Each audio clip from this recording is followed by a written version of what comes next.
Bonjour à toutes et à tous, bienvenue dans ce nouvel épisode de notre série spéciale avec Shopify. Je suis avec Alessia Aquino qui travaille chez Shopify. On va traiter maintenant d'un sujet important aussi dans tous ces sujets qu'on approche. C'est les stratégies online-offline avec cet objectif de vous ouvrir les chakras et de vous permettre d'imaginer des solutions actionnables. Salut Alessia. Salut Laurent, merci pour l'invitation. Est-ce que tu peux commencer par te présenter dans les grandes lignes ? Avec plaisir.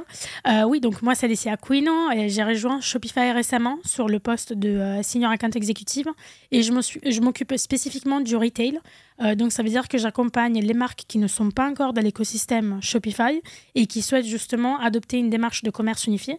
Donc ça veut dire relier à la fois les ventes en ligne, le commerce online et le commerce physique avec les différents points de vente. Avec une expérience passée dans le retail, justement, où tu as passé plusieurs années. Totalement. Depuis, j'ai passé, avant de me reconvertir dans le secteur de la tech, dans le digital, j'ai travaillé dans le retail, donc je viens vraiment du terrain, parcours classique. Donc j'ai commencé en tant que vendeuse, ensuite j'ai évolué comme responsable de magasin sur plusieurs points de vente parisiens. Et c'est là d'où vient d'ailleurs ma passion pour le retail. C'est là où je me suis rendu compte de tous les challenges auxquels un retailer fait face dans les points de vente et également avec les boutiques en ligne. Et ensuite, j'ai travaillé, du coup, comme je te disais, j'ai rejoint le digital. J'ai travaillé pour des solutions de paiement online et offline, ce qui me permet du coup aujourd'hui d'avoir vraiment une vision un peu 360 degrés du business. Du sujet. On va parler dans cette série spéciale Shopify de plein de sujets, de commerce unifié, d'omnicanalité, de POS. Mais avant tout cela, il y a peut-être une question à se poser, c'est quelle stratégie adopter sur le online, offline et le lien entre les deux qu'est-ce que c'est ? À qui ça s'adresse, et on rentrera dans un cas qui est intéressant, dont on ne parle pas souvent, dont on n'a pas parlé sur le panier d'ailleurs, mais je serais très heureux de les recevoir, c'est WeBot, que vous trouvez sur we-bot.com, si je ne dis pas de bêtises. Strat online, offline, Kezako. Oui, en fait, il faut savoir qu'aujourd'hui, les consommateurs ne raisonnent plus en silo. Ça veut dire qu'ils ne se disent pas « j'achète en ligne » ou « j'achète en magasin ». Ils passent naturellement de l'un à l'autre. Et en plus, on a des chiffres qui parlent d'eux-mêmes. La majorité des consommateurs, en fait, recherchent un produit en ligne avant de l'acheter en magasin. Et c'est vrai qu'avoir un parcours fluide entre online et offline peut permettre pas seulement de booster le chiffre d'affaires, mais également d'augmenter le panier moyen et au-delà. Et en fait, une marque aujourd'hui qui ne considère pas l'online et l'offline comme un écosystème unique, et en fait, tout simplement, elle passe clairement à côté des opportunités business. Et c'est pas si difficile que ça à mettre en place.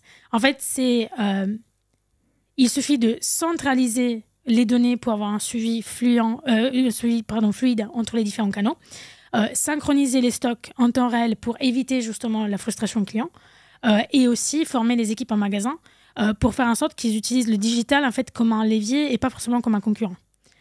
Et c'est un peu le cas, justement, tout à l'heure, on parlait de la marque WeBot. C'est un peu le challenge qu'ils avaient, l'un des défis principaux, puisqu'en fait, pour rappel, en fait, WeBot, c'est quoi ? C'est une société qui a été créée en 2014 pour révolutionner le transport urbain. Donc, ils proposent des trottinettes, des vélos, des accessoires, des pièces détachées et une mobilité vraiment 100% électrique. Et en fait, le challenge initial, il y avait 2 points. Il y avait le système obsolète. Donc, ça veut dire qu'au début, WeBot utilisait un fichier Excel pour gérer ses commandes et stocks, ce qui était assez chronophage. Dans combien de points de vente ? Aujourd'hui, ils en ont environ 2-3. Okay. Ils en ont ouvert entre-temps. Plus le digital. Je l'ai dit, wee-bot.com. J'ai oublié un E tout à l'heure, mais je vous le redis. Donc, en fait, c'était totalement inefficace pour gérer une croissance. Et après, il y avait une incohérence au niveau de la donnée.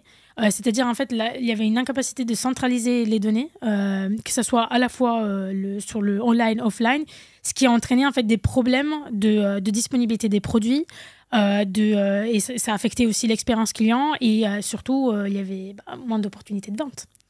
Et en fait, ce qu'ils ont mis en place, ils ont adopté Shopify Point de Vente pour à la fois moderniser les opérations. Donc, ils ont, ce qui leur a permis en fait, de centraliser la gestion des stocks et aussi de simplifier les opérations omnicanal. Et après, le fait justement d'avoir cette gestion en temps réel, ça leur a permis également d'améliorer la visibilité sur les stocks en temps réel. Et fluidifier également le parcours d'achat en magasin, puisque justement, ils savaient exactement où le produit se trouvait. Ils pouvaient faire communiquer à la fois les entrepôts et les magasins physiques. Donc ça a aidé pour fluidifier globalement la gestion au quotidien et également la force de vente.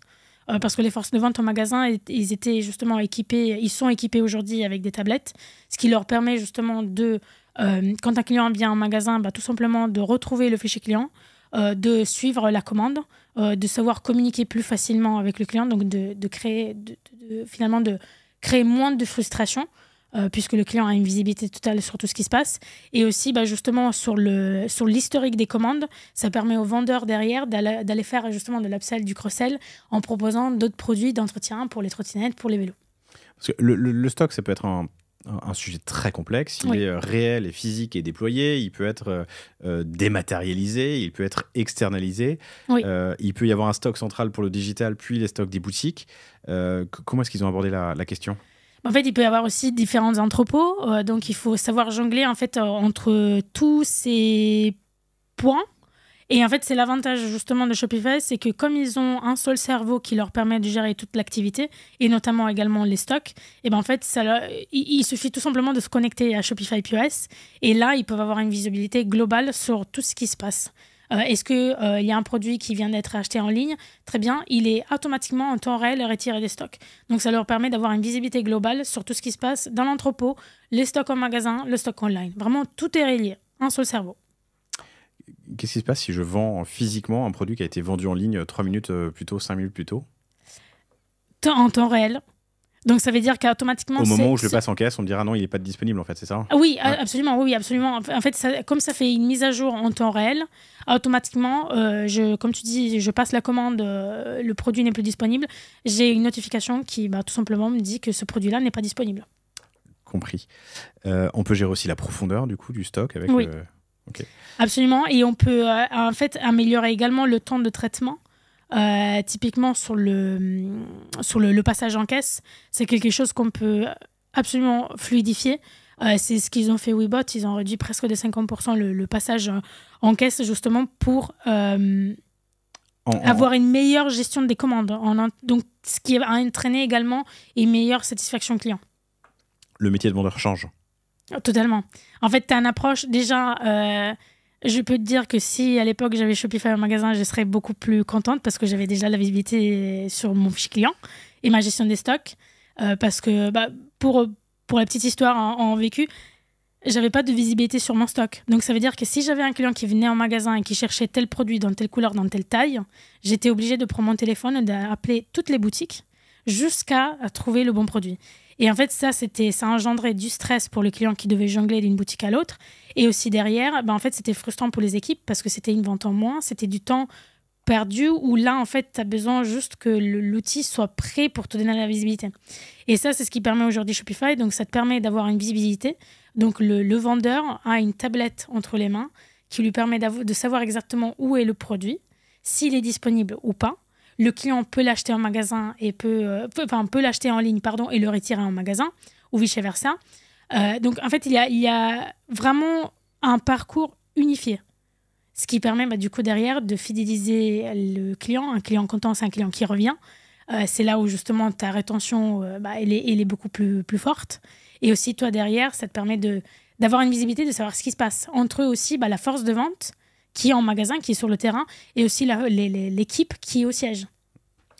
Il y a un autre truc qu'a fait Webot, si je ne dis pas de bêtises, c'est d'intégrer la satisfaction client. Oui, justement. Oui, ils ont intégré la satisfaction client. Donc, en fait, ils ont un fichier unique qui leur permet justement d'avoir une visibilité sur à la fois les ventes, les top ventes, quelle est un peu l'appétence des clients. Et ils ont aussi le fait qu'ils ont mis en place cette stack, ça leur a permis aussi de proposer un service qui est plus rapide et personnalisé. Compris. Alessia, merci infiniment. Merci à toi, Laurent.